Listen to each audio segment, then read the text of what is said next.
Thank you. Hello, Bill. Hi. Let me introduce, in fact, let me introduce both of you very quickly.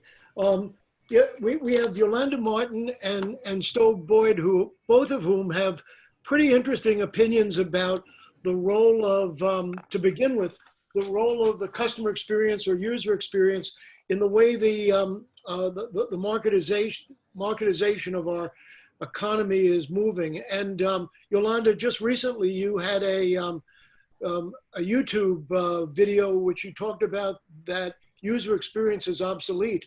As someone who was raised to believe that customer experience was first and foremost the end all and be all of what we do, I'd like you to start and talk about how you see that coming out of the marketization of the economy and where it's going, and what specifically, what does it mean for the interaction between customers and producers, or what we used to call producers? First of all, that is a controversial talk that I do often enough, mostly to shake the design community into stop thinking with hyper focus just on the user. It's not that I don't believe in customer-centric design. Of course, we practice it, but we practice it or we need to be practicing it at the touch point type of level.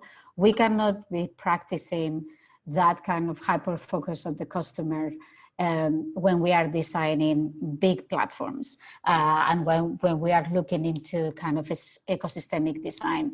So it's more about making sure that whenever we design experiences for our customers, we are looking at the whole context of that platform, that ecosystem, that transaction. And we look into every aspect of that context and not just the customer, because that's not how actually systems work. So that's basically what that stance is about.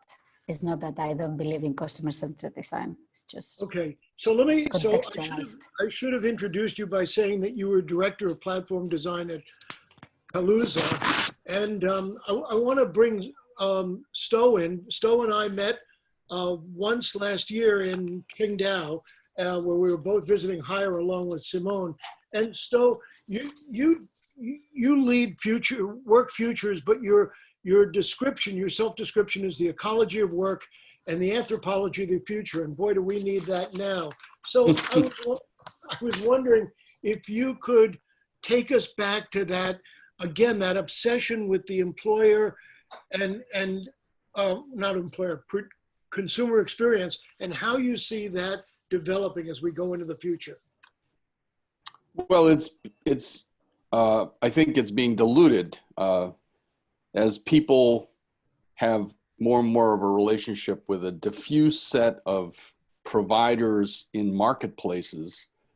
They become less connected to the conventional notion of brand and a devoted and obsessive customer experience. And instead they have a connection to participation in a marketplace. And as Simone was alluding to, as it becomes more and more important to them, they choose more and more vertical markets. But it's the market that they bond with rather than particular providers. So, for example, I was writing something yesterday, and I was talking about Wirecutter, which does reviews of products. In a strange way, if you're interested in things like cooking utensils, you might have a closer relationship with the reviewers of products, and then your experience with a marketplace where you buy them, or maybe through the reviewer, than you do with the companies that are making these products. That's, I think, one of the insights. And so that shifts the nature or the value of what we would have thought conventionally was the value of trying to build a company to consumer relationship of some sort. And Yolanda, would you agree with that? Is that the way you see it as well?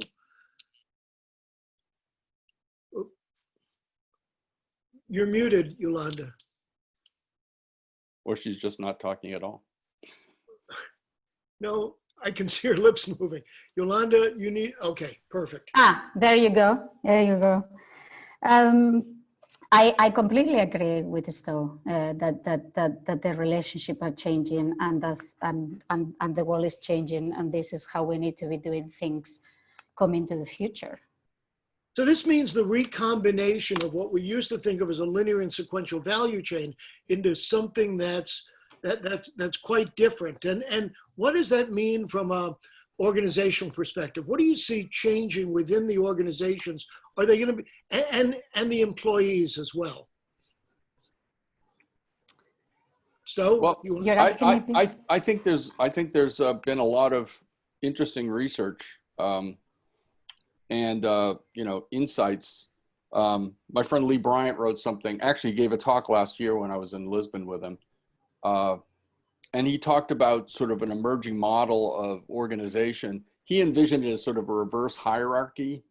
I sort of envision it as a bunch of concentric circles, but it doesn't matter. The point is, organizations that are very innovative and very organized around these new economics have a tendency to fall into a certain pattern of organizational structure, but it's not the organizational structure of traditional organizations. Although it's interesting, there's a lot of research on very well-established organizations that had evolved this kind of organizational structure much earlier. So Deborah Ancona and other researchers at MIT wrote a paper recently that looked at Xerox PARC and Gore, for example, the Gore-Tex people.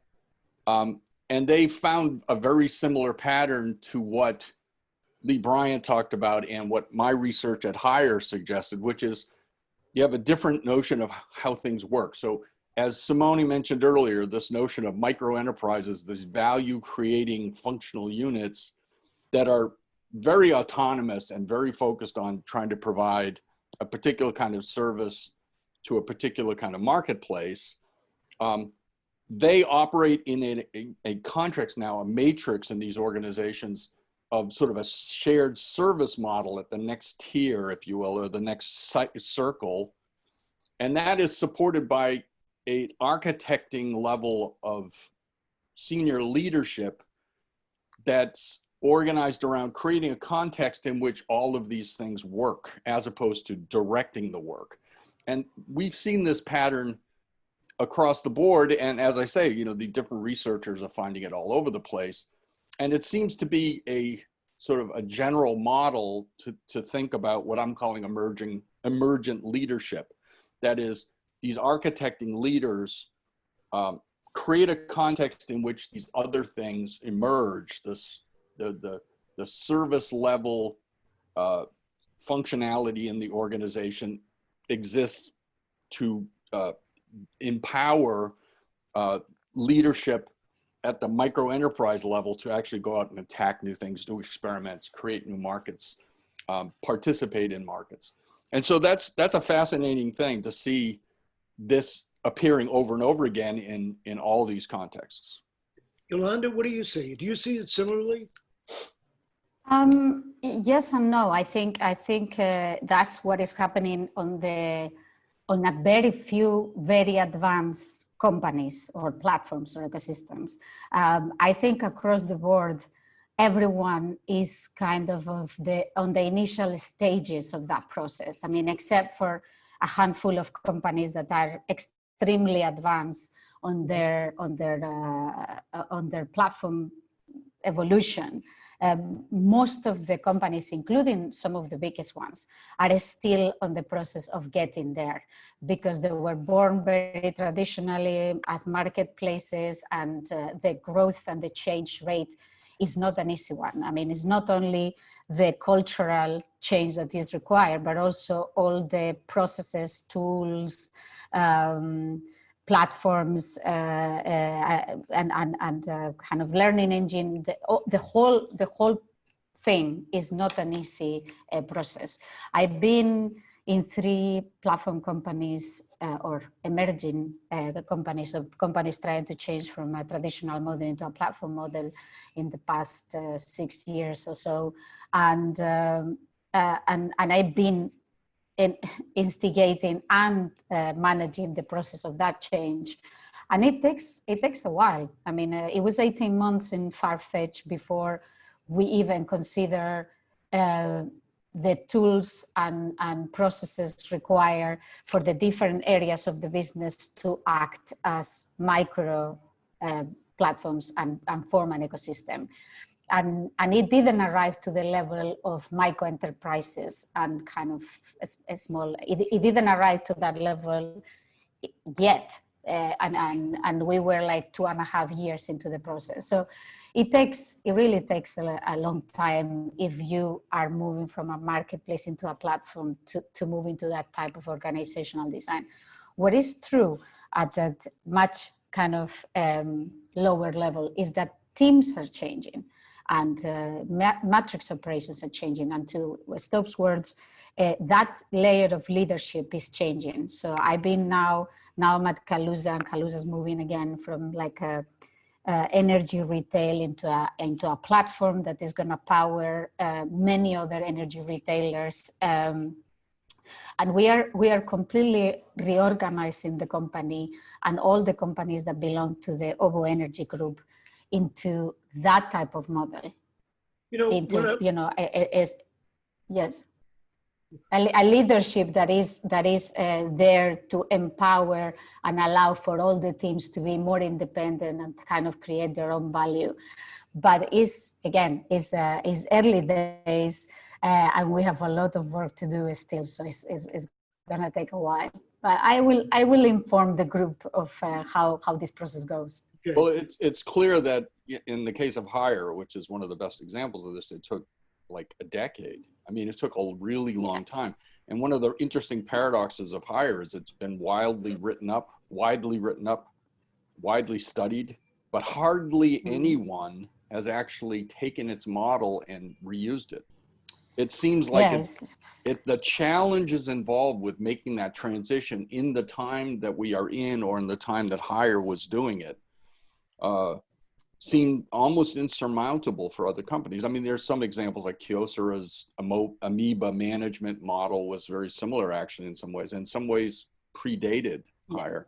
But there aren't hundreds of examples. I mean, we're only starting to see the emergence of new models, and it's because of maybe the inadequacy of the technology of the era and people's resistance to new ways of operating. But for example, my classic example is Rent the Runway created a platform that design firms, couturiers, fashion design companies could have jumped on and started to participate in, and they put it off for years. And so it was only after years and years of Rent the Runway's growth that those other people said, okay, yeah, well, I'm going to sell on this platform instead of trying to build my own, because it's beneficial for all of us. Everyone gets an exponential hit when more and more people come and use the system. But it took years just to get to that point. And of course, it's all on hold right now because of Rent the Runway is trying to sell clothes primarily to women who are primarily professionals going to work. And who knows what's going to come out of that. But nonetheless, the point is, prior to coronavirus, they had turned the corner where big firms were now finally seeing the light and saying, yeah, there's a real benefit of getting involved with this platform. But it took years, even now. Could I change the perspective just slightly? What does this mean for the individual? What does this mean, not at the organizational level? I'm fascinated by the leadership question. What do we have to, what changes? Stowe wrote about employees no longer being assets, but being investors, a very proactive way to talk about this. So Yolanda, you started this by talking about leadership in teams. What has to change at the individual level? Because it all sounds, autonomy sounds exciting, but it also sounds narrow and risky, very temporary. So what do I have to do if I'm going to be involved in one of these micro enterprises? Well, it's fascinating to see actually how individuals change. So I've been only about 3 months in Calusa, and I inherited a team of UX and design individuals, right? And changing that team of highly capable designers and researchers into a platform design team, a team that is constantly thinking on the whole platform and not just that part of the software that they are responsible for. Takes a complete change of mentality and mindset, but also a set of skills that they might not be practicing initially. So one of the things that I'm encouraging my new team to do is write proposals for things that they want to do, right? Are they not happy with the ways of working on the company? Write a proposal about it. Let's look at the return of investment of changing the ways of working into a much more holistic way, and let's put it forward. The same with branding. Is the branding of our company not up to standard? For whatever reason, or the branding assets are not being used properly, let's write a proposal how to do branding better. And getting designers to think at the impact of these proposals, of these initiatives, of these actions, into even the return of investment of them, is starting to change that mentality from I'm a designer to I'm an investor, I'm a shaper of the platform. These things that I make have a huge impact, including on the value of the company and the return of investment from it. So that change of mentality of every person in the company, every worker, from being let's say a one-way conversation from leadership to workers, to the other way around, right? I'm responsible also for the value of the company. I provide this value and I understand the impact it has. Is probably the first steps into changing that mentality of people into leadership, of everyone becoming leaders and shapers. Great, thank you. Stowe, from asset to investor. Well, right, that's an insight that was originally derived from Hirschman. Albert Hirschman made the observation that, employees who disagree with companies have only three choices. They can exit, they can leave and go somewhere else. They can speak up, right? Or they can shut up and work hard. And we are all aware that in recent times, as companies have started to view at least, premium employees as talent that needs to be attracted and retained, more and more of the power imbalance between employees and organizations, especially organizations that are looking for people that can thrive with greater autonomy and so on, they are more interested in retaining those people. They don't want them to walk away and say, okay, sayonara, and basically treat the company like an investment they're making. And they just sell their shares in a sense and go put their money somewhere else, invest their time somewhere else. So it's the case that companies have to think about it differently. The notion that employees are someone that are, hired and told what to do and, and have very little options is a mistake. And of course, our thinking has started to shift in that direction. I mean, in recent years, particularly in industries where, certain skill sets are incredibly valuable, it has had changed. So the reality is that blind loyalty, the third option, is really the thing that is going away. It's dissipating in this new environment, right? And especially if people, get wise to what it's like to be involved in a team, a micro enterprise, being entrepreneurial, and realizing that the purpose of the company is to provide a platform for you to be that sort of person, for you and your team to be able to take ideas into a platform marketplace. It just changes people's psychology dramatically. So my recommendation in that piece I wrote that you cited on Twitter recently was in fact that companies have to think differently about their relationship with employees. They're really investors. So if I understand it, we look to ecosystems for collective intelligence, for the wisdom of many different spontaneous couplings, if you will, and yet we do it with small vertical temporary project teams, and you don't see a contradiction between that. But you don't see the power actually moving from the team to the platform. Well, Yolanda? okay. Oh, go ahead, Yolanda, please. No, I do see that. I do see the power moving from the team to the platform, because but not in. You still need the teams. You still need those groups of people that will be working on that particular touch point, one touch point at a time, one interaction at a time, or one transaction at a time. But there needs to be that layer of leadership that holds the blueprints, not only the blueprints of the platform or the ecosystem of where we are going, but also the blueprints of internal interactions of how we are going to get there. So the what and the how and the why needs to be in that kind of holistic layer of the platform.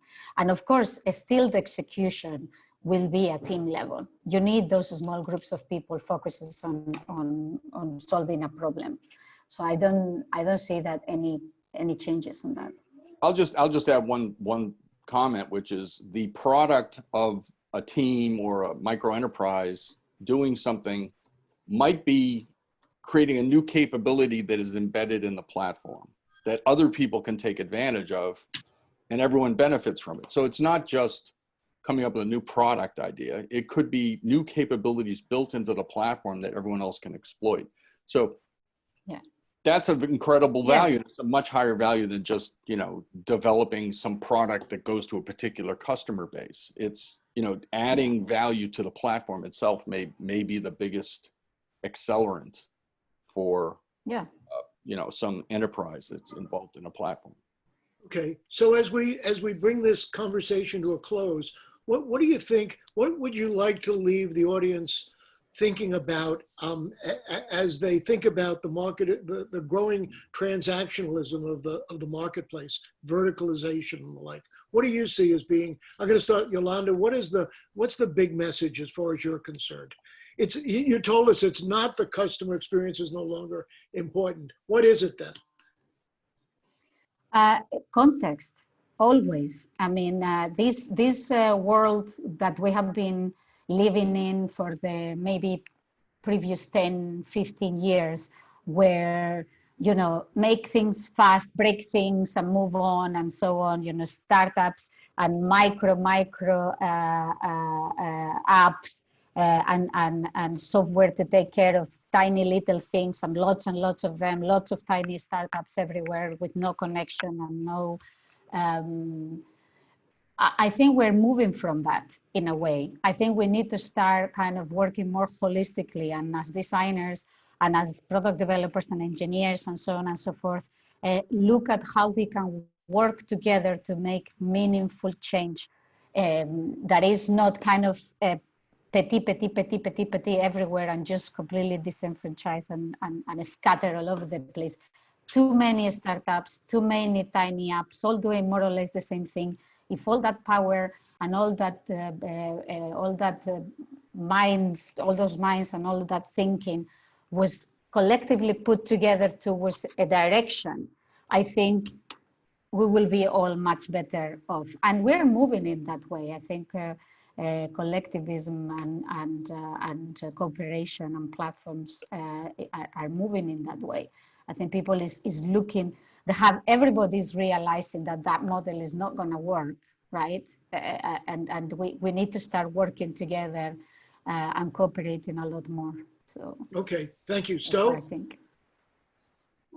think it's just incredible. The biggest takeaway is it's incredibly difficult to get these things working, and I think everything has to change at every level. So if you think about within an organization, people at every level of an organization, and I'm using the notional level, not the hierarchy, but my concentric circle model.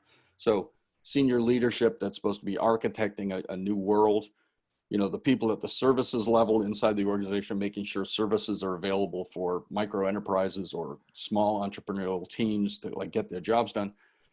People at every level have to change their thinking about how they relate to each other and the company's goals. And of course, it's complexified by the fact you have to have some kind of a platform. You have to build some kind of an infrastructure. And getting all of these pieces moving in the same direction and orchestrated with a marketplace of other partners is incredibly difficult. So there are very few great examples that are, staring us in the face.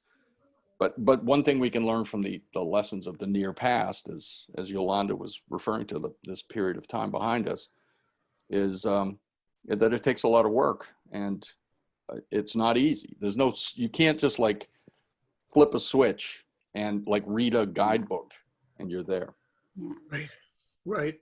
Good. Well, thank you both so much for this conversation. You've given us a lot to think about. I'm going to turn it over to Stina. Is that true? Or to Simona? I will do that.